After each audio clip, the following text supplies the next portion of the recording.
talk about. All right, purchase of the week. Well, welcome to the We're going to start off with the number purchase of the 4. week segment. This is CouncilCast number 4 for February 19th. I guess Matt has some purchases of the week he would like to talk about, where we actually covered the week in tech news and a bunch of other bullshit that no one really cares about. So, start off with Matt. What do you got for us? Oh, whatever the hell the name of that bird is that the medic can have in TF2. I bought a stuffed one of those things. You bought a dove? Yeah. Why do you have my face up? Just because Dave is too fucking cheap to buy a webcam. So he mitigates the problem by putting your face up there and hoping nobody notices. Or we could have a nice daisy. Why do I have 2 Pats in my screen? Because it's better than one Pat? So, Sorry, go ahead. Speaking of your purchase, though, Matt, apparently Jerry finally got his turret to ship. Oh, yeah? I forgot he ordered that. Yeah, probably because we also forgot when we ordered our head crabs that they were supposed to ship, too. What turret did he order? You know, it's the same series by the same people who made the head crab zombies. Gaming heads, yeah. Yeah, gaming heads, yeah, that's what it's called. He ordered the turret from them, from Portal. Well, it's not like he needed to do anything to make it ship. No, but, Jerry being Jerry had to bitch about how long it was taking. But that's not really something they've... Okay. I'm just Like, saying. you just wait until it's done. Like, I can't... Alright. They're hand painted, so you just gotta wait till they're done painting. Yeah, hand-painted and mom-broken. Wait, they're really hand-painted? Yeah. Oh, I didn't realize that. That's why it takes so friggin' long. Well, they're also coming from China. So Whatever. Or South Korea, I have no idea. Or wherever they make them. Wherever they make them. Definitely not in America, I can tell you that. Okay. Well, I want Pat to talk about its Surface. Yeah, big purchase of the week is Pat's Surface Pro, I guess. So Which I'm actually on right now. Let's give him a rundown. Let him give a rundown of what it's been like so far. Well, I'm still a newbie to Windows 8, so I've been kind of getting used to the difference between what a program is and what a Metro app is. So I think that from a high-level perspective, that it's supposed to be both a tablet and a laptop replacement, and just having one day with it so far, I think it actually does that pretty well. You get the Metro apps when you go on them. It's got a really nice touch interface. The screen is gorgeous. Everything's really crisp. It's very slick. And then, so it does the tablet part really nicely. And then when you want it to kind of go a little bit further and run full-scale applications, it does so, but you still have the ability to use it in a tablet sort of mode. So I've got full-scale applications that work really well with sort of a touch interface using the pen, which is kind of a mouse replacement. And I was telling these guys before we started that, John, your keyboard is so loud. John, you're really loud. If I hover my pen above my screen, if I can still use it without a keyboard. It actually spawns my cursor that I can then use, and then when I touch it, actually emulates a mouse click, which is really nice because with a 1080p screen, the resolution is so high that when you're running full-scale applications, sometimes it's difficult. It's not really designed for touch with a finger because your finger isn't precise enough, but with the pen, it most certainly is, and you can also do right clicks with the pen. So the pen kind of makes the laptop aspect of it possible while you're still on the go. So it's really nice. So I guess one question I have is, you got the type cover with it as well? That's the one with the little mechanical keys on it? Right. So does that actually come with the... Jesus Christ, John. John, you're... It's not me, it's Matt too. It's Matt too. He's typing to me. My microphone's muted! The type cover comes with a little trackpad on it, does it not? Yeah, it does. And It actually works pretty well. You can do right and left clicks with it on the bottom, but I've found that I haven't had a need for that yet. So you mostly just use on-screen controls and just kind of type away, just moving up from the keyboard to the touchscreen and back and forth. Have you had When I any need a problems keyboard, with I've doing that? got it deployed so I can use my keyboard, and I don't know. If I don't have the keyboard on or I'm walking around, I just use the pen. So you mostly have not had any much experience with using the keyboard, then you would say? Yeah, I've used the keyboard quite a bit. I love it. Oh, okay. I just haven't had the need to use the trackpad, really. Gotcha. So are you having any problems, though, with doing navigation on the screen instead of using a trackpad like a normal laptop would be? Like, I know a lot of the complaints are... Because of the pen. The pen is what makes the difference. This is as accurate as a mouse would be that's in your hand. So, the pen makes it possible. So there's What do you no mean by problems. navigation? Like, what kind of navigation? Well, the one thing that I've heard a lot of people complain about with Windows 8 and Windows 8 touchscreen computing devices in general is that everyone is used to typing on a keyboard and then you move down for a trackpad. Whereas with a touchscreen, you're going to be typing on a keyboard and you're going to do what they call, I don't know, gorilla arm kind of, where you're going to reach up and touch the touchscreen. Just Yes. a different movement. Is that any different? Does that cause any problems for you? I'll comment on that. So, no, it doesn't. I actually feel like when I'm typing and I reach up to do something, it's completely seamless and it's really, really fast. So I actually like the interface. The one thing I found that's kind of awkward is I like to use the pen with those full-scale applications. Like if I'm using Google Chrome and in non-metro mode, so like rubbing your finger up the screen won't scroll down. You actually have to scroll using your normal web browser scroll. I like to use the pen for that, but when you're typing and you have to like set down the pen to type and pick it back up, it's really annoying. Maybe the trackpad is more useful for that, but that's kind of awkward.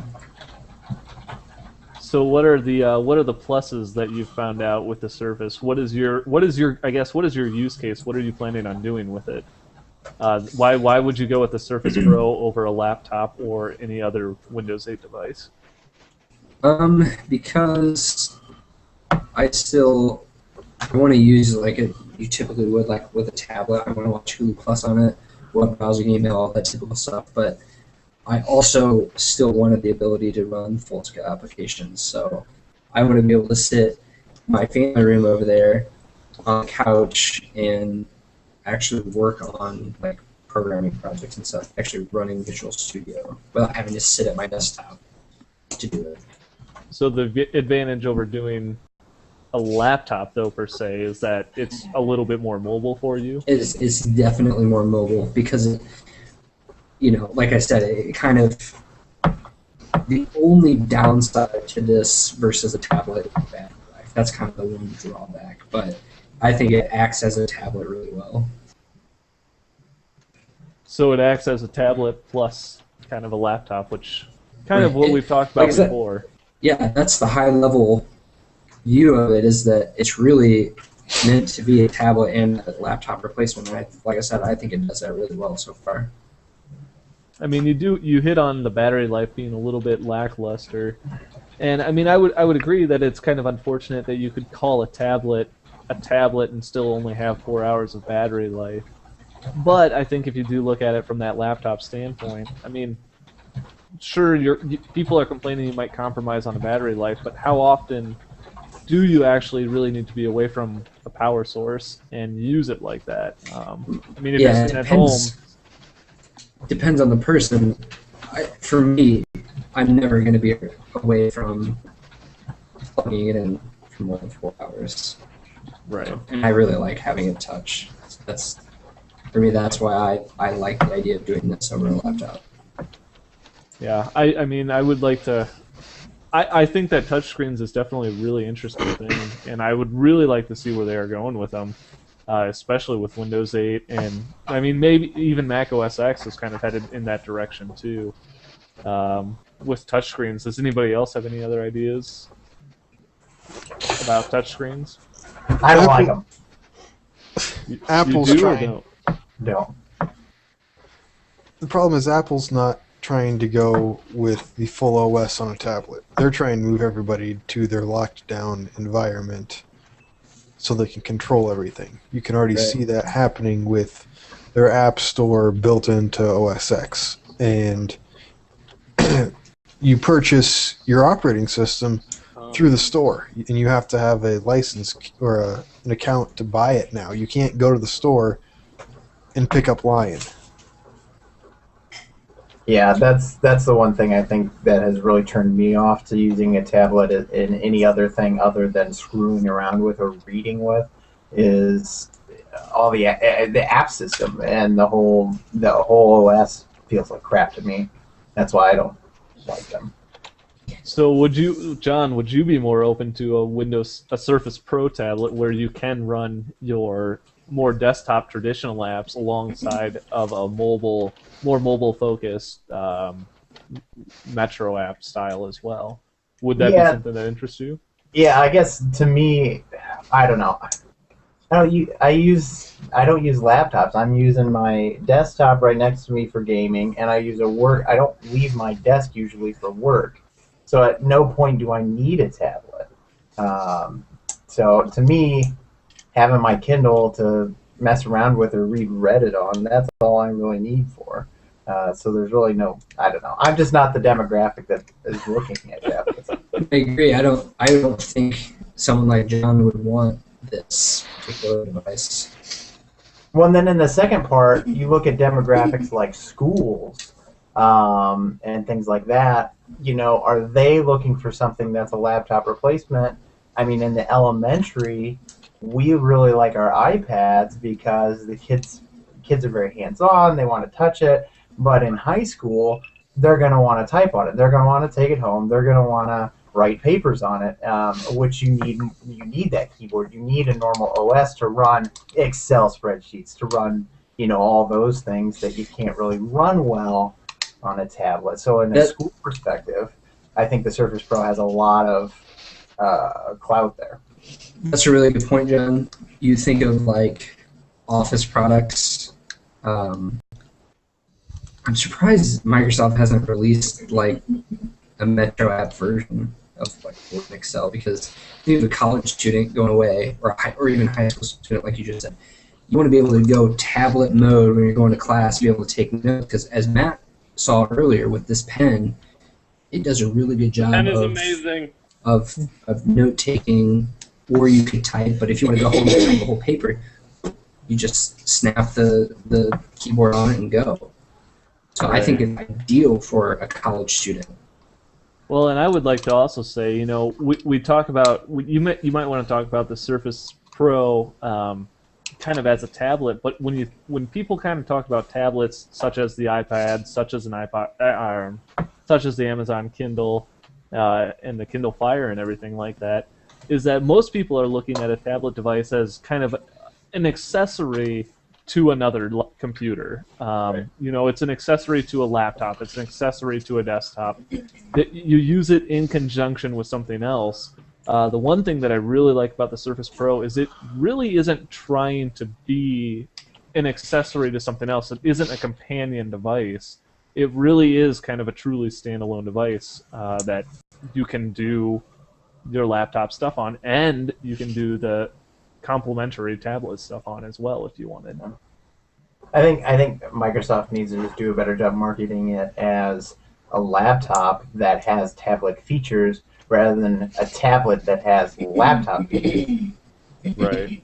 But I know tablets are all the craze right now, but at the same time, when I hear tablet, I think a Reddit machine. Right. Exactly. So I know you Should be a new term, Reddit machine. I like that.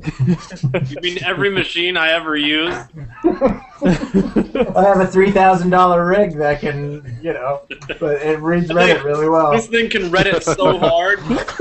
Yeah.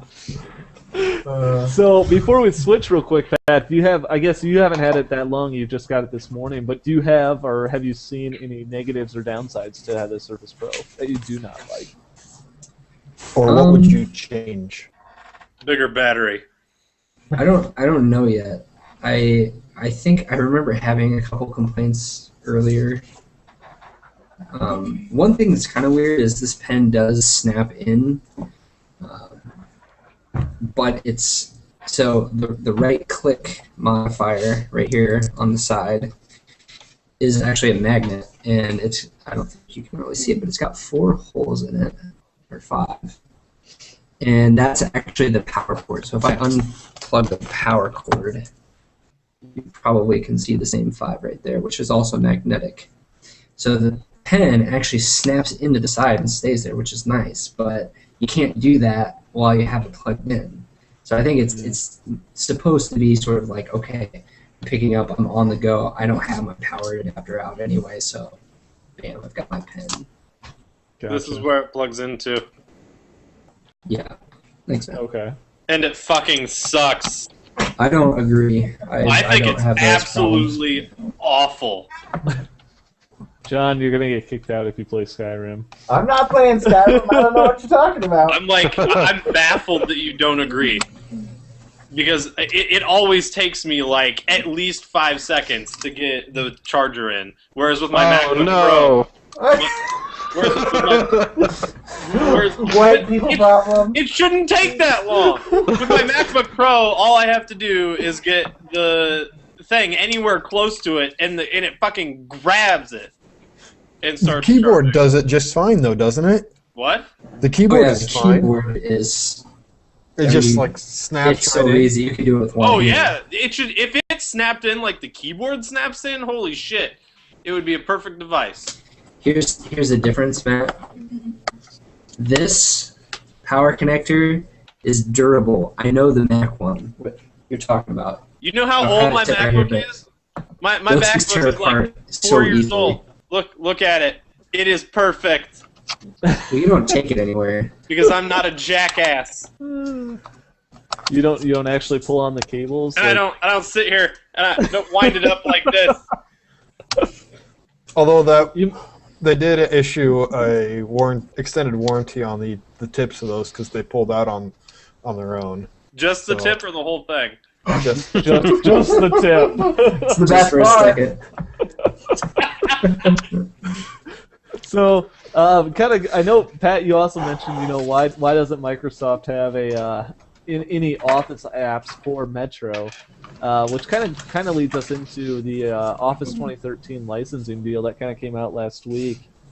And I'm not sure if any of you guys kind of read up on this yet, but what it comes down to is the Office 2013. If you are buying if you're just buying the single license, 1 copy version at $140 or whatever it is, turns out if your computer crashes, if you want to change computers, you can't do it. You have That's to buy. bullshit. Kitty! Total bullshit. I really disagree with that. Absolute bullshit. This is where I get into my love-hate relationship with Microsoft, because Microsoft is the reason I get paid. And I really like the .NET framework and programming on it, love but .NET. some of the stuff they do with like Office, like especially this, where I can't deactivate. So if I like my machine here, if I buy a copy of Windows for it and I build a new machine later this year, I have to go buy another copy. What kind of bullshit is that? Yeah. The latest is they're saying that the licensing is wrong. That they've come out and straight up said that this isn't the way it's supposed to work. Well, good. I But- better be able to deactivate copies that I have installed and install it on my new computer. But there's no clarification on it either. Well, Right. I mean, It should. I actually think the subscription model would be better than, like, yeah, Office is $300 for a suite, and that's it. You just have it. I would rather see it as like a service you pay for it. Well, and maybe that's what Microsoft's goal is too. Is maybe they are. I mean, if you read the licensing terms, it's very similar to what an OEM license is. But maybe Microsoft is doing that on purpose to kind of entice people to that subscription model where you do pay $99 for your 5-computer model, for your 5-computer license. Because, I mean, my parents are still running Office XP on their Windows XP machine. How much money could they have gotten if they were paying a yearly licensing fee on that? Right. I mean, Yeah, that's Office true. XP came out in 2002. It has now been almost 11 years since they've upgraded Office. Think Well, about why it, should though. they have Think to? about it, They though. have no need to do it. Right, Exactly. exactly what Matt said. For the typical user, Office XP is exactly the same as the most recent versions. So you don't have the ribbon menu. Whoop-de-doo. Half the people hate that anyway. Right. You don't need the newest version of Office to print off your garage sale flyers. Clip art is still clip art. Yeah. It just really bothers me that it's like, oh, well, we got to try to find a way to force people into getting the new stuff. Which, I mean, Well, do people- but Dave's parents' example, it's not like they're forced to go buy the new Office. They can keep running their XP machine and keep running Office XP or whatever the hell the version is. that they run. Although, here's another question, though, Dave. How often do they use it? Do they use Office on a daily basis? No. I mean, if they're not going to use it for an entire year, they can just not pay for the year license. And they just, sure, you don't have it. You can still open documents. You can't modify them, though. But you could just not pay the $100 yearly fee at that point in time if you're not using it.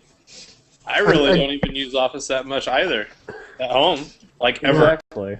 I never use it at home. Outside of work, I use Google Docs for everything. But you know what? I used it a lot in college. You use it as a student and in the workplace. You never use it at home. So Right. why not use Google Docs?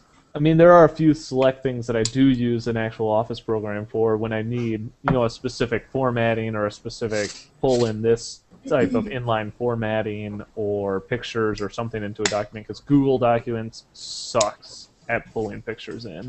Yeah. I mean, it's absolutely terrible. So, I mean, there are some cases, but I mean, if I think about it, do I really want to be paying? If I paid $99 for a year, would I renew it after a year? Probably not. Matt, what are you laughing at? I'm sorry, there was an ITT Tech commercial on, and I don't have the sound on, but I can guess at what it was. It was like, oh my god, hackers in the car outside stealing your Wi-Fi, and it was a DOS prompt, and he did a dir command and was enumerating the directory out. And it was just like directories flying by, and I was just imagining them saying, oh my god, look at him stealing your data. Speaking of stealing your data, you guys remember about sometime last year, I want to say like the end of summer, there was like that text scam where companies would cold call you and they would claim to be like, I don't know, Microsoft support, Windows support, or some BS like that. That happens on Skype. Yeah, so you remember that? My parents got a call just today about that. Apparently my mom answered the phone and they said, well, they were from Dell Tech Support or some BS like that, and they have been having a lot of issues, a lot of reported problems, and they asked if my mom's computer was online, and she just said, it's none of your business, and hung the hell up. That's awesome. That's how that should happen every time. But one of the things they like to do is they would call and say, oh, well, we've gotten reports that your computer is having errors, and then they would have you open up the event logger and be like, look at all these stop sign icons. You have tons of Right. errors, which is like normal operation under Windows. There's all kinds of error messages in there that get logged.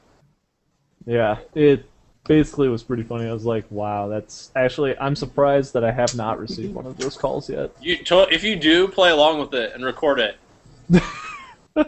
I should. Just Be a start great being like, topic for the what? podcast. My computer is broken? I don't computer well. Yeah. My Windows computer, I only have a Mac. I'm Well, sorry. we can I fix just that got too. I just got back from bingo. I didn't win though.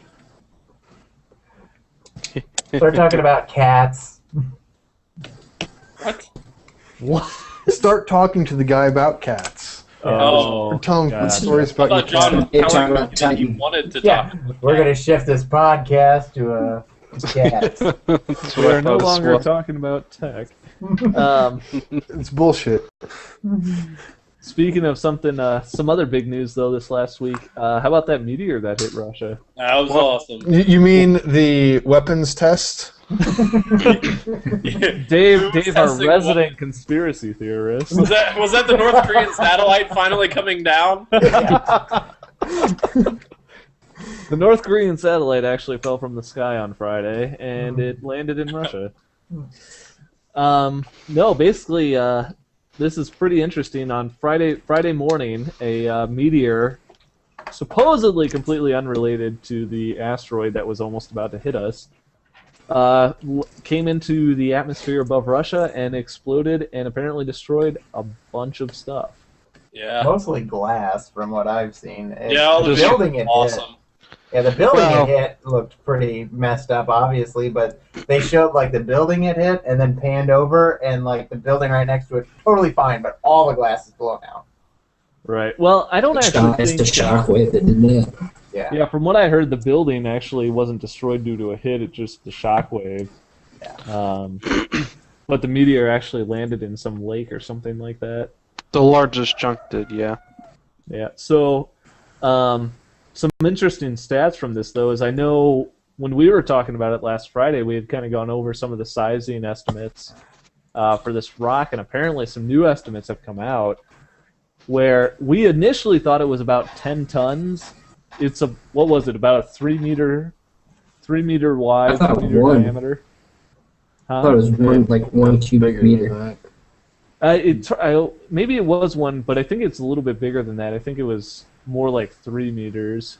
On impact or like initially? Initially, sorry. Okay, right, okay. 3 meters initially when it came in, and we initially thought it was about 10 tons. Turns out the new estimated size was approximately 10,000 tons. Whoa.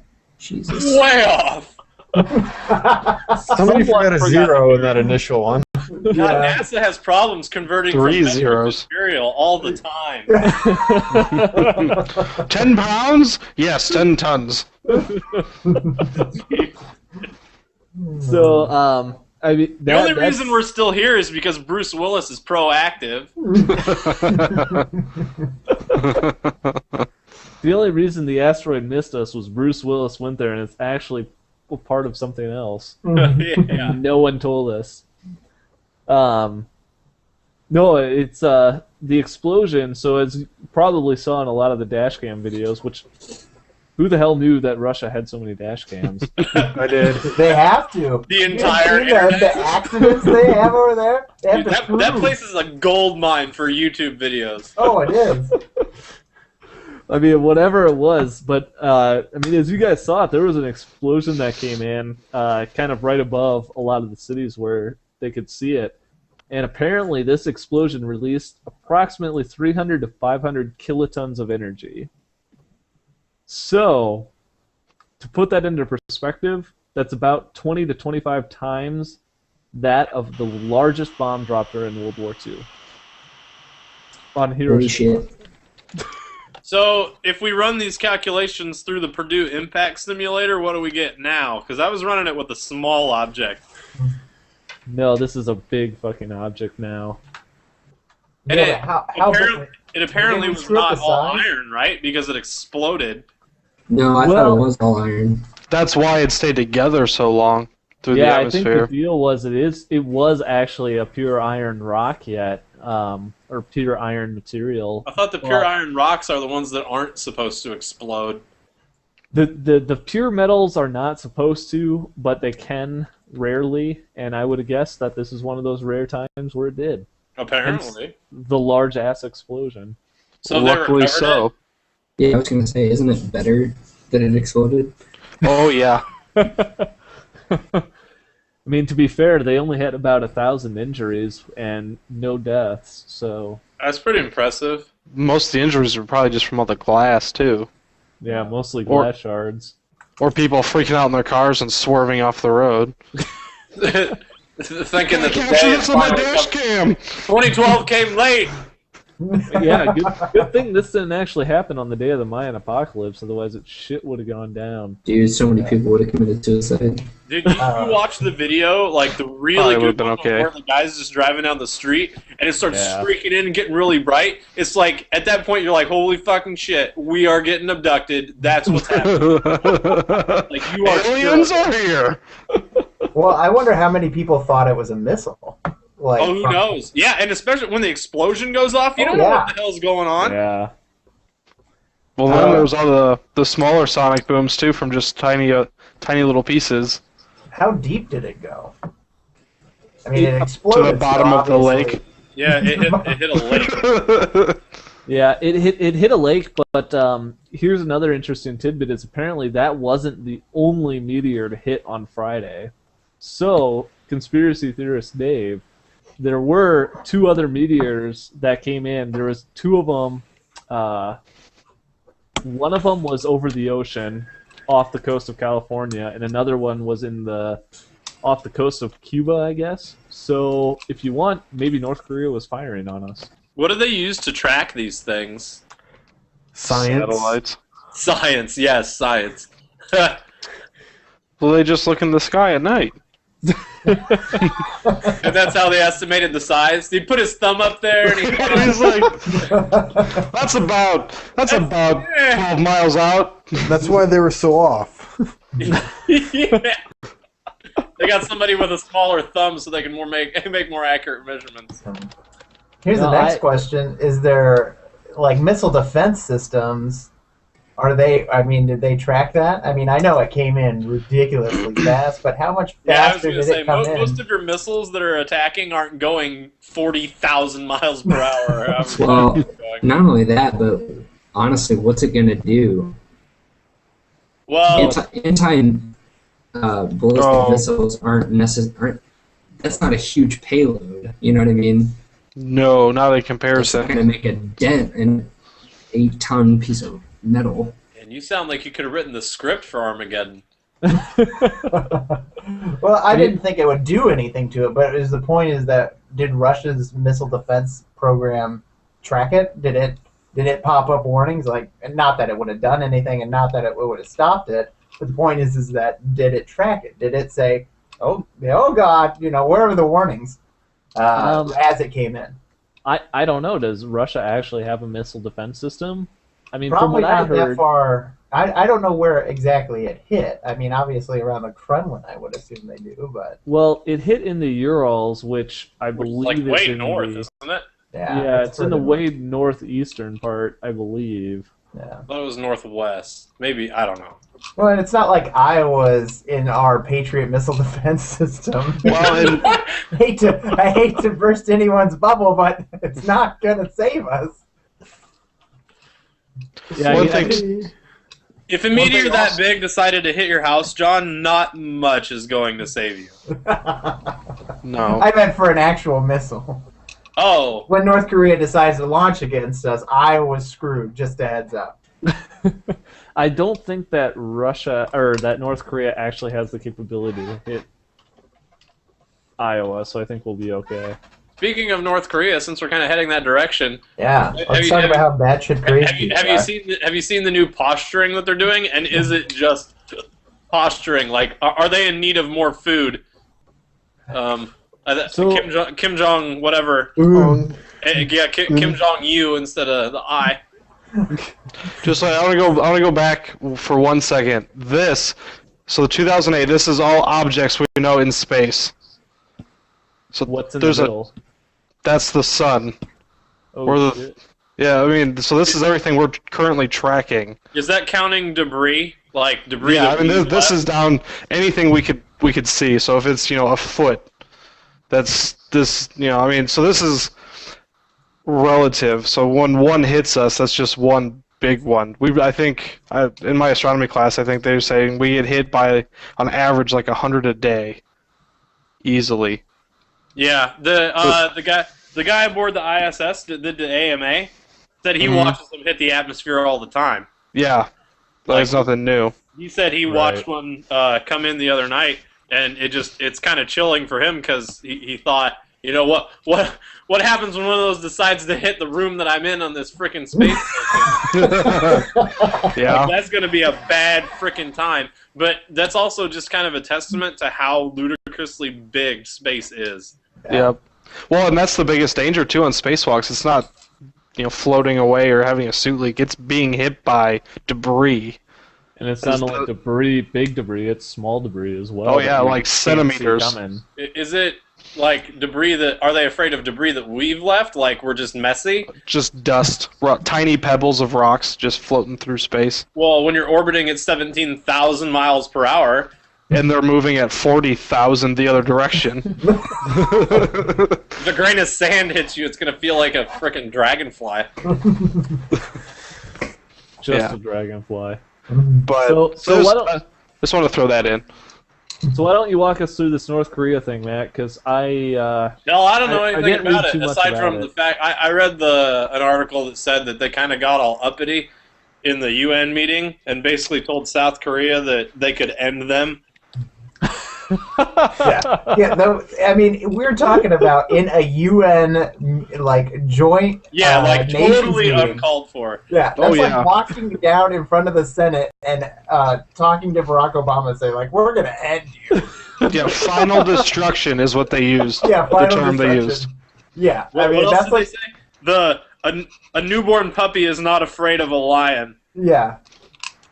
Wow. It's just crazy. I mean, they're just absolutely insane.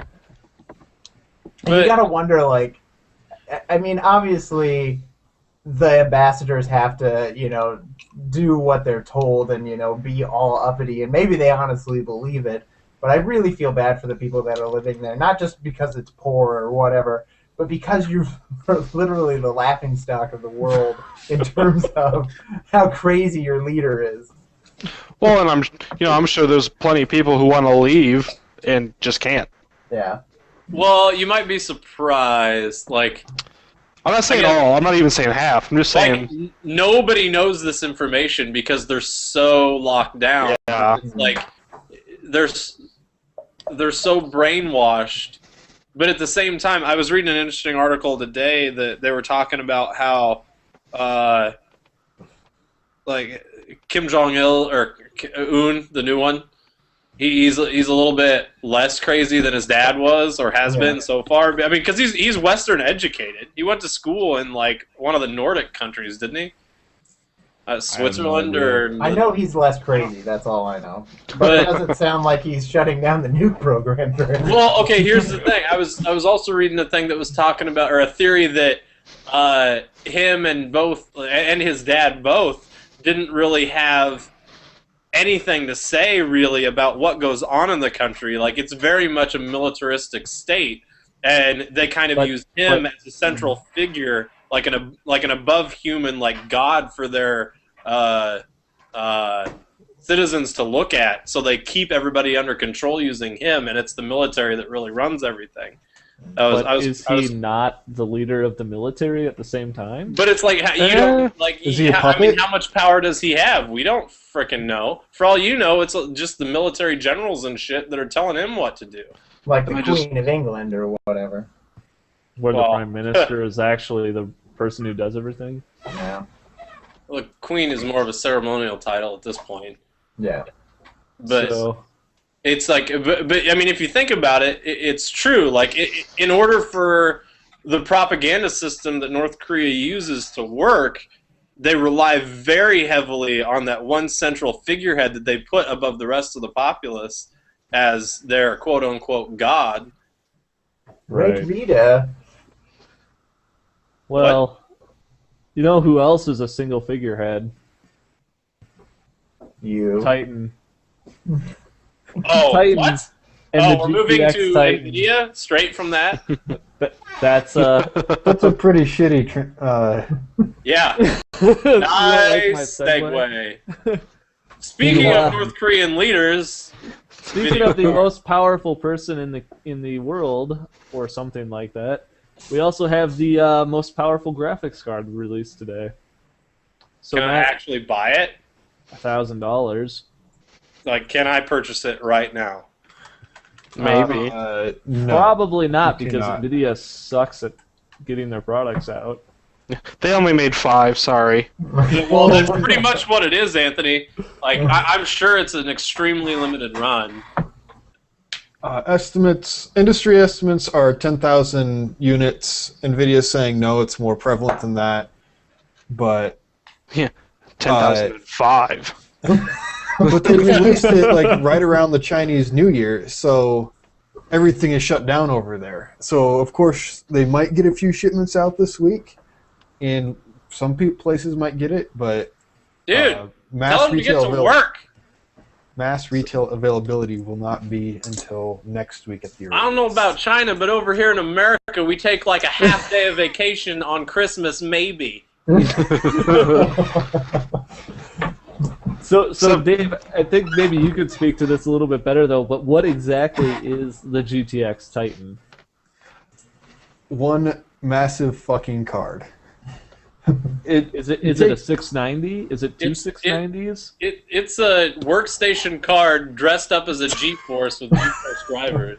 That is probably one of the best explanations of it. It's something that NVIDIA has kind of wanted to do, but they didn't have the yields for it. People that want to do computing on video cards are going to have a field day with this thing. Yeah, I mean, it's because the professional version of it, it's like $2,500 on it to get it, so you're getting it at like a third the cost. But it's bigger than a 680, and the 690 is two 680s put together. So the 690 has a little bit more performance than the Titan, but if you get two Titans and two 690s, it starts to get a little bit hazy, mainly because drivers are shitty when you get SLI. What's the power draw on that? 250 watts. They have to build a new nuclear facility in your town whenever you go. It's got two 8-pin Nuclear. connectors on it.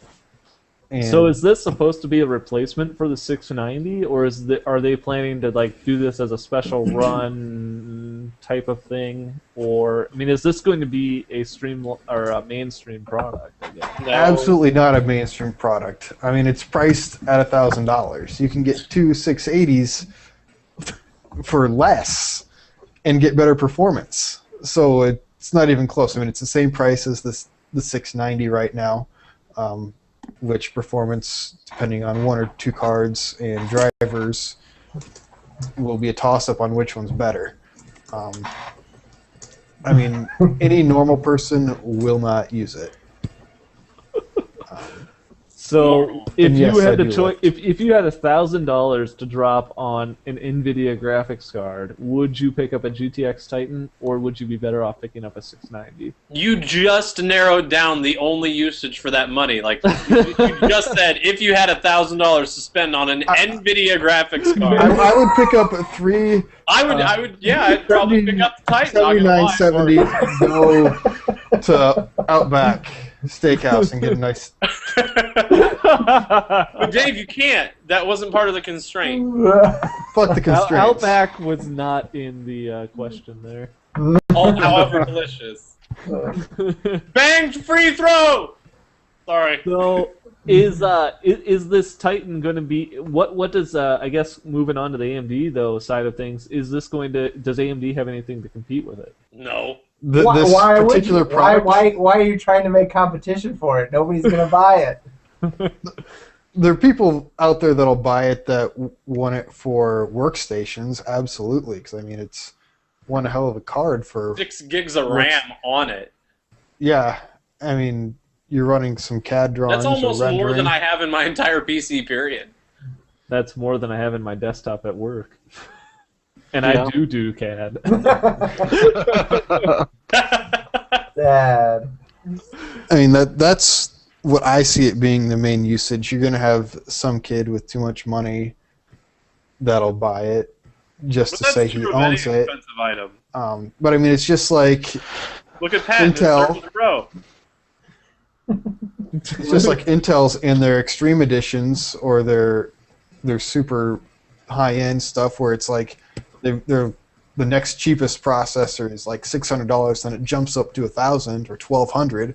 It's like you're paying double the price for marginal increase in performance. It's a luxury product. So the argument against that was one that, believe it or not, Mike made, and it was, I don't want to overclock my processors because I don't like doing it.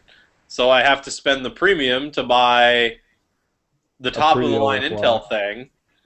Then you've got to take a look at it. Is that marginal increase over the single card worth the cost? Right. I mean, when you could get two of them and get essentially the same product, the same performance, and spend $100 less. So that's what you got to take into consideration. I mean, if you're somebody that absolutely hates running SOI, then... I don't. I think it works fine. That's something... Did I ask you? No.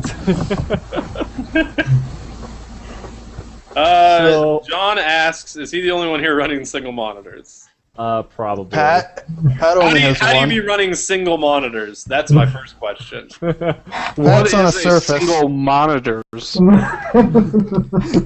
I even have two Those of one, whales. John. It's those whales. Well, I guess They're the not answer married. would still be yes. Well, to be fair, though, Pat could probably pull up a laptop and have two right next to him. So That's what I'm doing right now.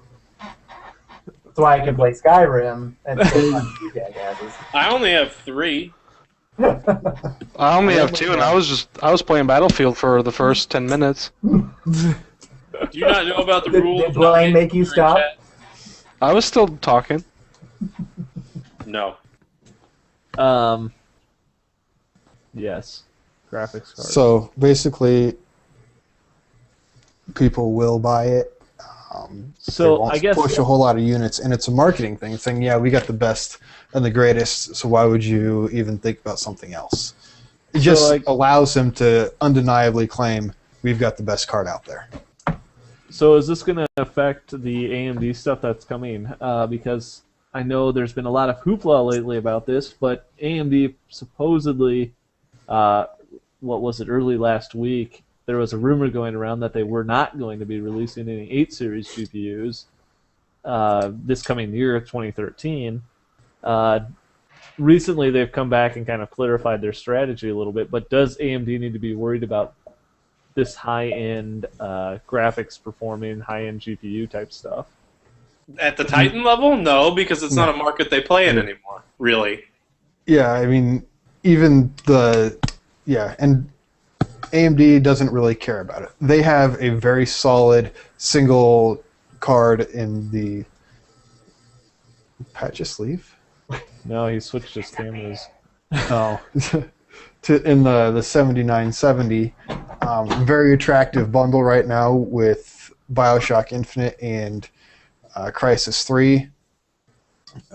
For anything that's a 7900 series or above. Yeah, and they've stated that they're not going to release anything until at least fourth quarter to replace it, so then you've got guaranteed survival, or you know how long your card will be good for if you still want to pick one up, even though it's a year and a half old now. You know that you're probably not going to be getting probably not going to be regretful of your purchase in a month when the new series comes out. I mean, they've really focused on drivers for the 7 series and have gotten some really good performance boosts out of it, which is something AMD has always struggled with. I mean, the one thing that I see is that this new AMD series stuff is it really puts me, or people like me, in a really tough situation where my card, I'm still running a 6970. It's a year old. Or at least over a year old now. I want to be running new games. I want to be running them at high res since I run at 2560 by 1440. The question is, can I still stretch my 6970 to the 8 series and upgrade then? Or is it going to be better off to get a 7900 series, get the bundle with it, get the BioShock Infinite, get the Crysis 3, which most people are probably going to want anyway, and kind of consider that as being a, knocking that off the price of a new 7900 card. You need 2 cards for 2560 by 1440. No, I don't. I have one card right now, and I'm running one monitor at 2560 by 1440, and Not a second one awesomely. at 1080. It runs just fine. I mean, if Crisis 3, Metro, Last Light.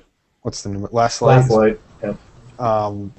Because I don't know what Bioshock really hasn't ever pushed the envelope as far as performance, but both Metro and Crisis did, and Crytek is saying that Crisis 3 will crush everything. I haven't looked at any reviews because I think it's out now. But it's still going to run on comes out Xbox. tonight, actually. Yeah, it's still going to run on Xbox. It's still going to run on PlayStation 3, and it'll look just fine on those. So at the same time, why do you need to upgrade? I mean, I'm running the anti-aliasing and anisotropic filtering on the DX11 stuff that'll make it look all pretty. That get more there will be distance. there will be a bit of a difference there. Yeah. I guess one thing, speaking of games though, John played Warframe over the weekend. I thought it was pretty solid. I would like to hear what this was about, what it was like. Kind of give us an overview of what the game is and what the gameplay is. Yeah, it's a 4-player cooperative third-person shooter slasher. Can you give me that genre in an acronym, please? Yeah.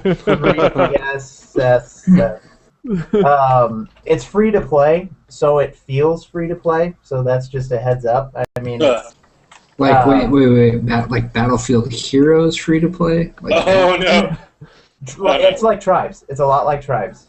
If you played Tribes and you kind of felt, I mean, the prices aren't out of control, and I don't feel like I'm being screwed. Is there an auction house? No, there's a marketplace, but not an auction house. Then one thing that I thought was kind of interesting, as you play through a level, or maybe I should step back before I do that. Basically, it's 4-player co-op, so you start on a level. If there's people around, they can join your game automatically. Otherwise, you can try to look. It's a big solar system, so you have like little nodes that are different levels. And you can see, hey, there's 3 people playing this one. There's 2 people playing here. So if you want to get into a game faster with more people, you select a node. Even if you've already played it, you select a node with squads already in it. And then you join them wherever they are.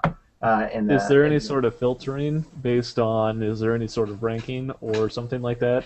As you go, the levels do get more difficult, and it will say suggested levels 6 to 8 or whatever.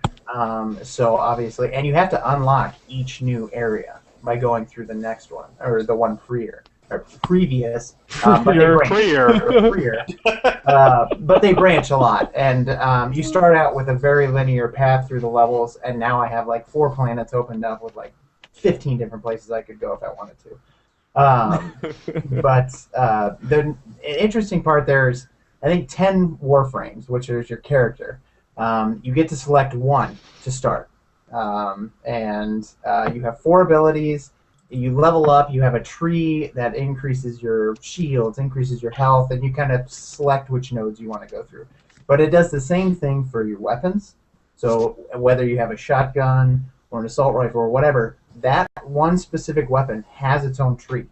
So clip size, there's a bit of an RPG element to a lot of this, and then your melee weapon has it, your pistol has it. All those things have it, and then so they're all leveling up all the time. And if you decide to buy a new gun, which I just bought one today, I bought a new pistol, starts at level 1, and it quickly starts going through it. But the other cool thing is some of those nodes on this tree are called mod slots. And as you go through a level, you'll pick up mods. Some will be rifle mods, some will be melee mods. Some are for your actual character. Some are character specific. Like I have 2 for Warframes I don't even have. So you can pick those up, put them in those mod slots, and they can be anything from stun chance on melee, ice damage, whatever. But you can. The thing that I was going to say before that I didn't want to get too fast to, in a free-to-play game, keep this in mind, free-to-play game, you can sell those, not to people, but you can cash them out for the actual in-game currency, which for a free-to-play game is really surprising, because usually they want you to just keep playing. And you can do everything just by playing. Just play more, You're going to get the blueprints you need for the weapons you can unlock right away. Because you can buy almost any weapon right away if you want to spend real money. Or you can buy the blueprints. You can find the blueprints, or you can buy the blueprints with the in-game currency and then build it using in-game crap you pick up. So at any point, you can get almost everything by playing.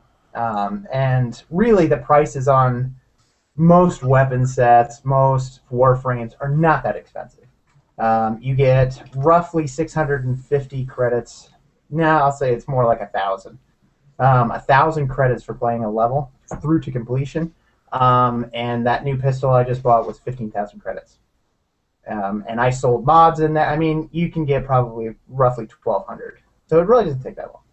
So Can you talk more about the skills that you get for your My what type of Warframe- skills do you have? Yeah, my Warframe, you have 4 skills on each, and one is an ultimate base, and I don't have it yet. I don't know when you get it. My 4 skills are, my guy's Bolt. He does all electrical stuff. He shoots his number 1 skill is you shoot a beam of electrical energy that stuns and does pretty sizable damage to anything in its path. My number 2 skill is a speed boost. I can just run retardedly fast around the level really quick. And then the third one is a barrier, so that I can stand behind it and shoot through it, and all bullets and anything that come through it are either damaged or taken out. So what would you liken this type of skill tree or gameplay to? If you It's could- somewhere between Tribes and Mass Effect 2. It's over the shoulder, isn't it? Yeah, and then when person. you aim down the sights, it doesn't like do a full iron sight. It just comes real close, like Resident Evil 4, kind of. Isn't that how Mass Effect does aiming down the sights as well? Except Yeah, I they think do. so. I think it's the same. It feels a lot like Mass Effect's combat, but at the same time, it's so much faster. You can wall run, you can wall jump, you can jump up on anything. So it's like Brink with Mass Effect. Mixed with It doesn't feel like Brink at all. It doesn't feel like Brink at all. It feels like Mass Effect's level design, very tight, very enclosed, Very linear. and all the enemies are very large. But with combined fire, you can pretty much take them out really easily. But at the same time, it's got the free-to-play feel of Tribe. So is there And also there's Warframes that are better at melee, and Warframes that are better at combo, and of course hybrid. So I mean, you got to pick which. Like the Excalibur Warframe is one of the ones you can get right away. His skills are, one is just a dash forward, sword dash forward that just annihilates everything in front of you. And then he has a blind, which blinds everything around him. And the third one is a super jump, so you can get really high. But there's other ones like Rhino, does again another charge, basically just doing damage. His ultimate, he slams the ground, knocks everything up, slows time in the rift around him, so he can slash at them as they're floating. So I guess one of the I think this game kind of sounds interesting. One of the things that would probably hold me back from it is the actual free-to-play element of it. I know there's a lot of reasons for going free-to-play, and I know that there's a lot of business strategies for going free-to-play. Is that kind of the future of where a lot of these games are going? Yeah, I don't like free-to-play. In general, I hate free-to-play. This one I feel is better, and I'd like to say, oh, well, LoL did it best, League of Legends did it best, but I bought into League of Legends in beta, so I can't sit here and say, oh, well, League of Legends did it right. Well, I dropped $30 on it right away. I got tons of characters right away. I don't know how it feels to play it free-to-play. Matt and I talked about this earlier on sort of the trend away from like really high quality AAA single player experiences, but we won't get into that. But anyway, the new models of free to play and how it's really based around microtransactions, and that's really the model now for generating revenue. And I feel like I don't like it. I agree with John that I think League of Legends did it right for that game, but I don't like the overall trend. Like I feel like every developer is trying to mold their game to a free-to-play model, and I don't think it necessarily works. I feel like See, we Dead as Space. the audience, we're losing certain types of games because of this new model. And look, And I want just to interrupt you. There's two types of free to play. There's free to play that started with the initial theory that I'm going to be free to play. Warframe, League of Legends, Aachen, those guys are doing free to play right away. Then there's free to play that is Knights or the Shoehorn. Old Republic, and yeah, that like, well, we couldn't make it as a normal, pay to play game, so we're gonna go free to play. Yeah, here you go. I'm And they do it talking. that way. I'm talking about specifically the model was free to play from the beginning, and it's based around like microtransactions. So I don't love that. I feel like what's that new game coming out? It's Total Annihilation. They're doing Planetary Annihilation. yeah, or Planetary Annihilation. He talked about this in their Kickstarter or a different interview where he was talking about that model and how a lot of games are going that way, and it's not workable for everybody, and not everybody likes that. So why not just buy the game up front and have the company do the updates repeatedly to keep people playing and happy? I don't know. I feel like the I bottom think you line hit is it on the gonna head, be the Pat. same. Yeah, and I don't know who does that. I don't, Valve. Well, what about a TF2? What about TF2? I mean, that's a free to play. That's gone to a free to play model, and I think they're doing fairly well. I would agree that microtransactions suck because it's like, well, if I want to do this, I have to pay this. If I want to do that, I have to pay that. I want a better weapon, I have to pay this much more. I think Valve got to the point with TF2 that they had squeezed about as much as they were going to out of regular sales Yeah, of the game itself, and was they $248. looked at it and said, how can we still generate revenue from this? And they added hats. And holy shit, was that a good idea from a revenue perspective. From a revenue perspective. but- See, I didn't like it after it got hats. I like the new weapons. I like the updates. I like the themed updates and the class updates. But I didn't like where they went with the crates. I didn't like where they went with But the hats. here's the thing with that stuff, though, John. It doesn't. When I play TF2, I don't participate in any of that bullshit, Right. and I don't feel like it's hurting my game experience at all. Right. Like, That's the difference. Is it doesn't change the gameplay. When a free-to-play model offers a free-to-play gameplay and then like a pay-to-play gameplay, and you can play those gameplays together, it kind of gets ruined. It's like the Diablo 3 effect, where you could have people who are playing Diablo 3 and not buying anything in the auction house, or people could go to the auction house and buy whatever they want, and all of a sudden, instantly, they're super high level, or super awesome, or something. It's a different gameplay, and I mean TF2, you don't have that. You don't have that same effect. I mean, like Matt, I don't take part of the crafting. I don't take part in getting the special items. When I play, I just want to play. Yeah, but see, my problem with the way TF2 did it, I mean, I didn't really like the way they did it with the achievements originally, and now it's all purchasable with weapons. Let's say I want the Tomislav or whatever for the heavy. As a new player, you can't just go out and have that. And you see people who have them and say, well, the best way to take out a scout as a heavy is make sure you have the Natasha. Well, I don't have it. I'm free to play. I don't have that. It's not something I have. You go use the vanilla weapons. Like, they still destroy people. Like, Right, but you can't tailor. You can't tailor the way you play because you don't have it. You get different play styles, and I think like the Scout is probably the best example of that.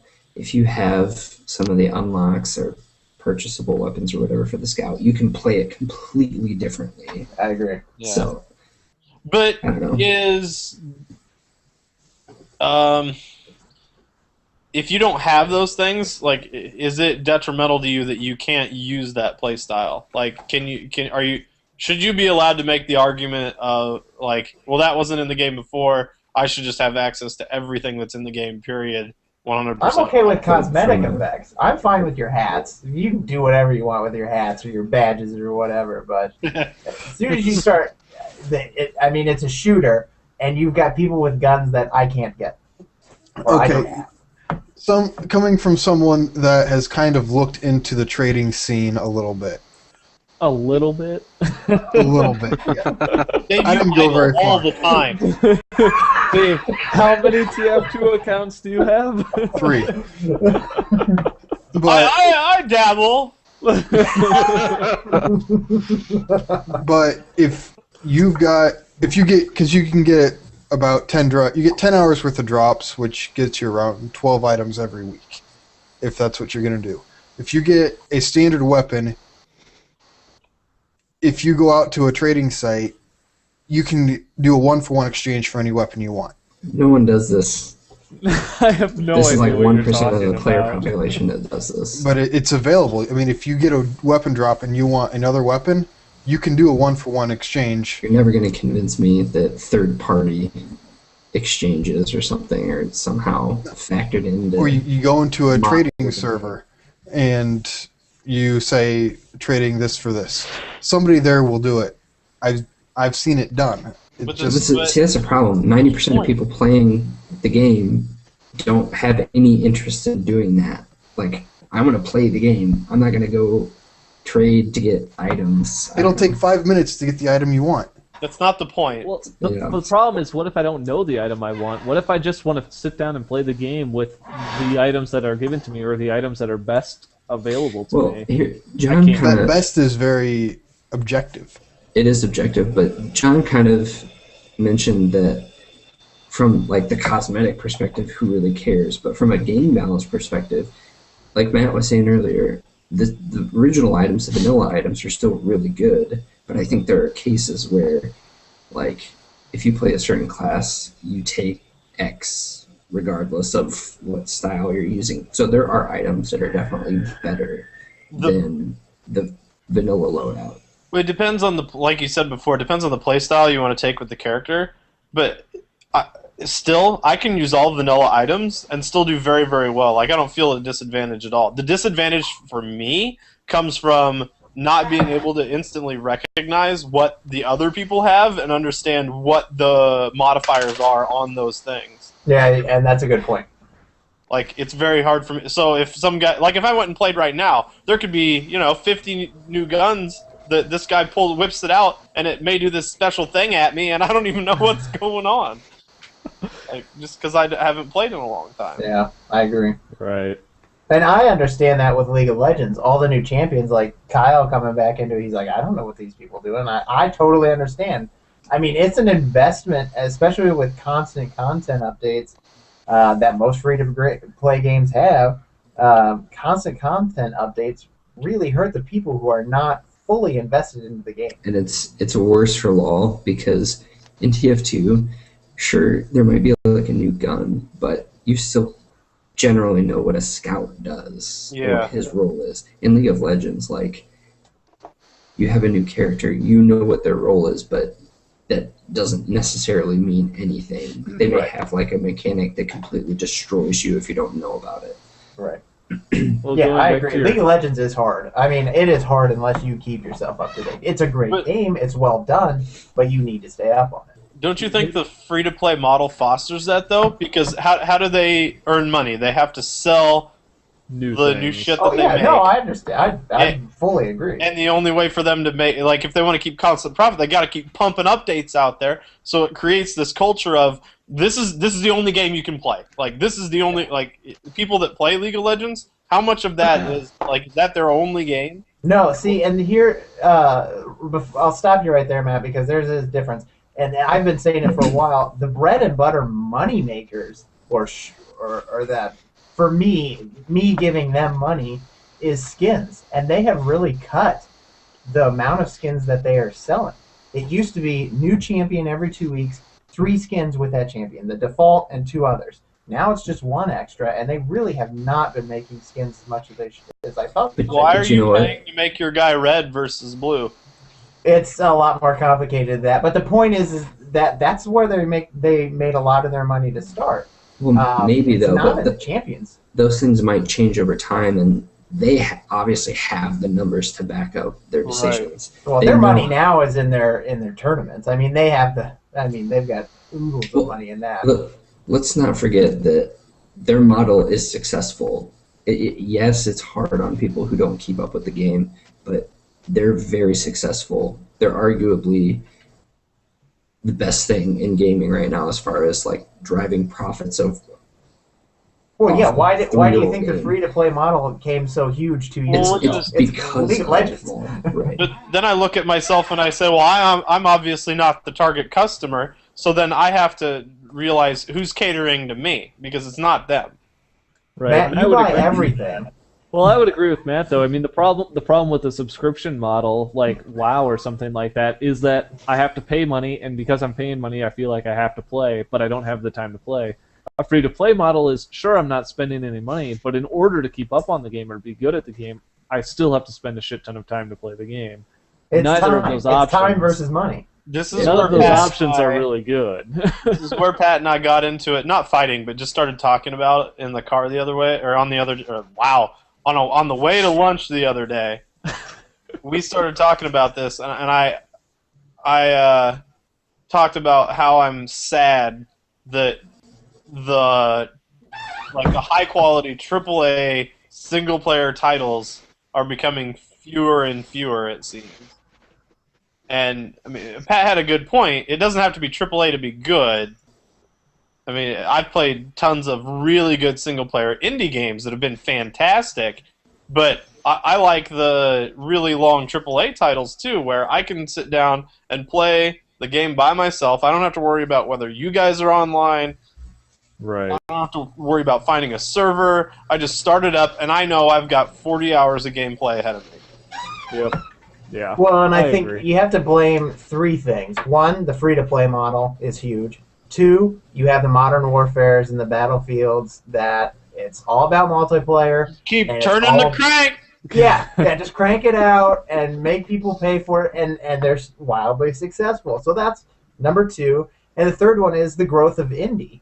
I am in love with indies right now. Yeah, I love indie games too, but the problem is that if you're looking for the Skyrims and the Right, you Fallouts lose the and- AAA cinematic experience. Yes, exactly. But there's no money in that. Why put so much money into that when I can crank out an indie game? And I understand the logic behind it. All I'm saying is that makes me sad. Yeah, Here's it does. the It thing. makes me sad. Here's the thing, because I think that the market is still kind of figuring things out. Like what you're describing, Matt, in your mind is basically like, let's say, a Ferrari, whereas they Okay. found, hey, we can sell a Ford Fusion. Yeah.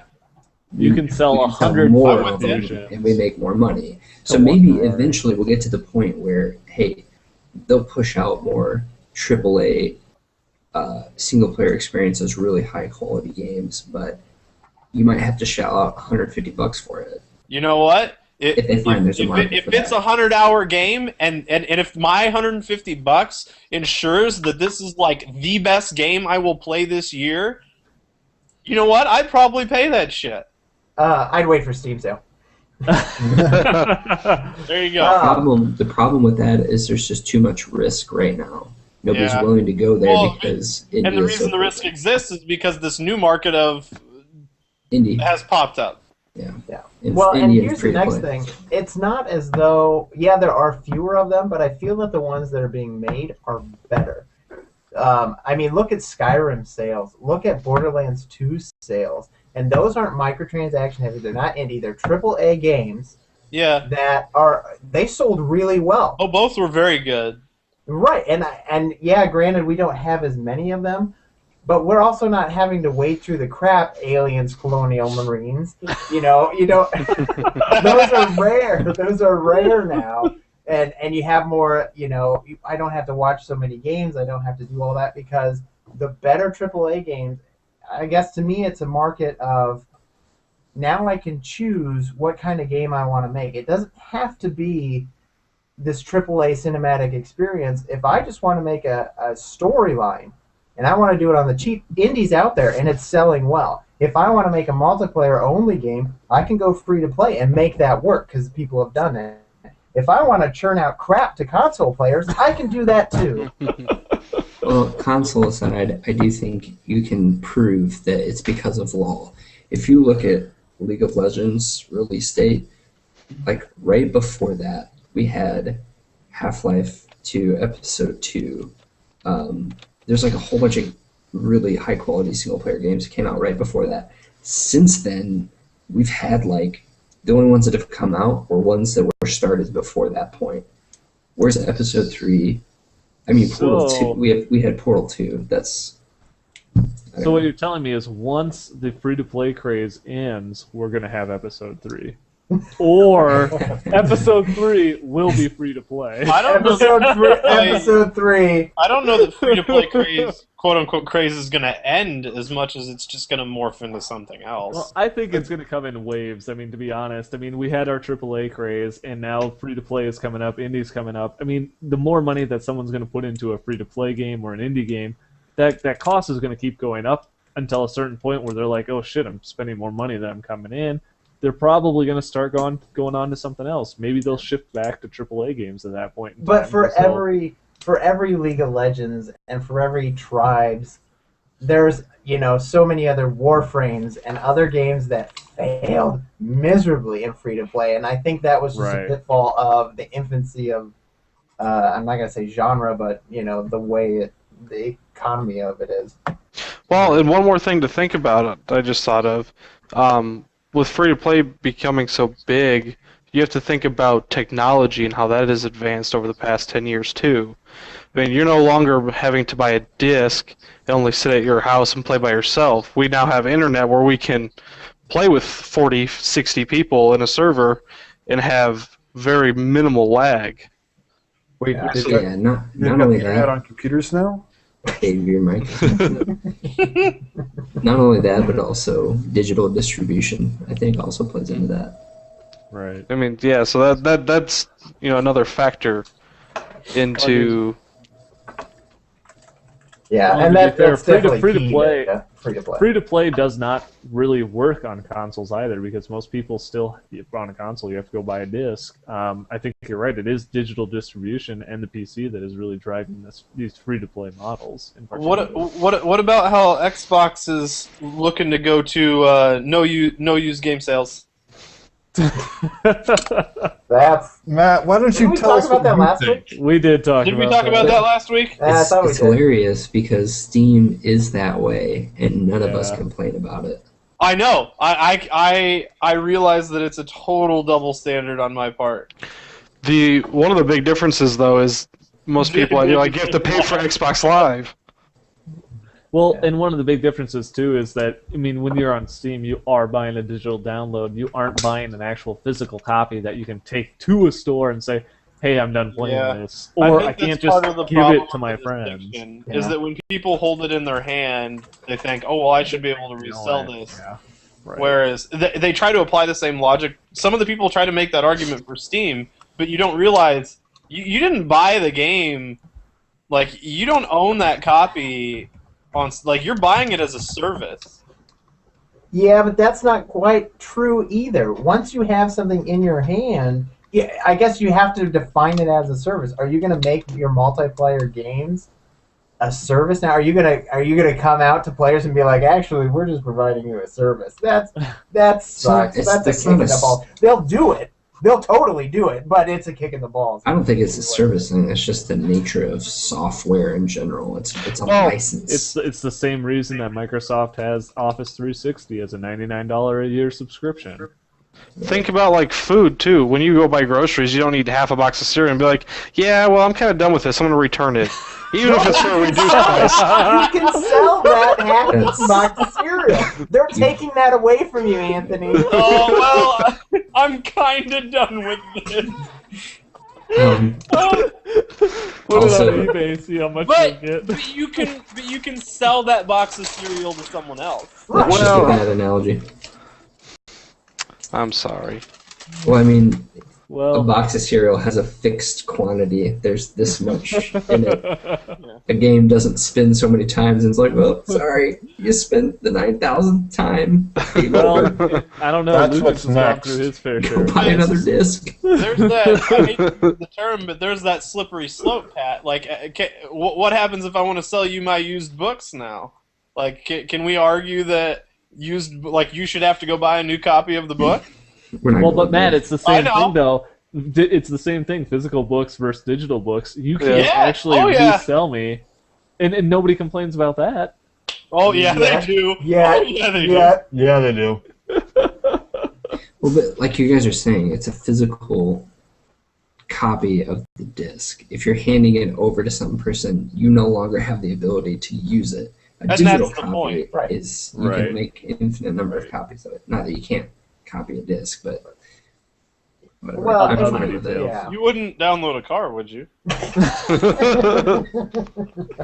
I'm gonna 3D print my next car. It'll be the next big thing. Oh, dude, I totally would. If I could download an Aston Martin, or however you say their name, right Aston now Martin. through the tubes in my house, I would have it here as fast as possible. Make sure you 3D print it outside though.